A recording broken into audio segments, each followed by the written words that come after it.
ചെയ്തു sir.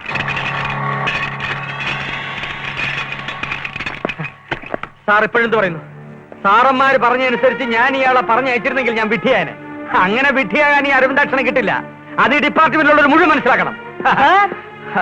What a sensational news! I am lucky. Customs officer Arindakshan, sir, എത്രയുണ്ട്?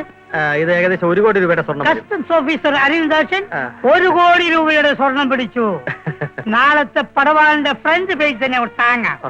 ഒന്ന് sir കൊഞ്ചു കൊണ്ട് മാറും.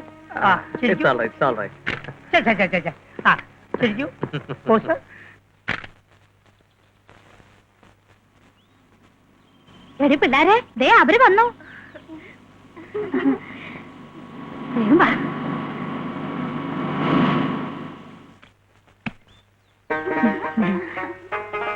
ഞാൻ പറഞ്ഞില്ലേ എന്റെ പുന്നാരനിയത്തി ഇവിടെ തന്നെ കാണുമെന്ന്. നിന്നെ എപ്പ കെട്ടിയെടുത്തു?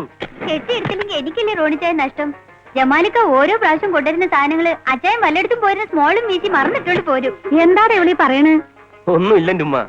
കഴിഞ്ഞ പ്രാവശ്യം ഇവൻ റീനയ്ക്ക് വേണ്ടി കൊണ്ടുവന്ന ഒരു സാരി ഞാൻ എവിടെയോ മറന്നു വെച്ചു. അതിനെ കുറിച്ച് പറഞ്ഞ കാലം പോണ പോക്കെ. സ്വന്തം വീട്ടിൽ പോലും ഒരു വെയിറ്റ് വേണമെങ്കിൽ കൈക്കൂലി കൊടുക്കേണ്ട സ്ഥിതിയാണ്. എന്ത് ചെയ്യാം? പതിവുള്ള കോട്ട കൊടുത്തേക്കാം. ഇത് റീനയ്ക്ക്, ഇത് തന്നെ. രണ്ടും ഒരേ ക്വാളിറ്റിയാണ്, ഒരേ വിലയും. ഇനി ഇതിന്റെ പേരിൽ നിങ്ങൾ രണ്ടും കൂടി തമ്മി തല്ലണ്ട. ഇത് ഉമ്മയ്ക്ക്. കോഴിക്കറിയുടെ മണം വരുന്നുണ്ടല്ലോ. അയ്യോ ഒന്നും അറിയാം മക്കളെ. ഇപ്പോഴെങ്ങും വിളമ്പണ്ട. സാവകാശം ഒരു 5 മിനിറ്റ് കഴിഞ്ഞ് വിളമ്പിയാ മതി. ഏതായാലും ഐശ്വര്യമായിട്ട് കൈക്കൂലിയൊന്നല്ലേ, ഞങ്ങളും കൂടെ സഹായിക്കാം.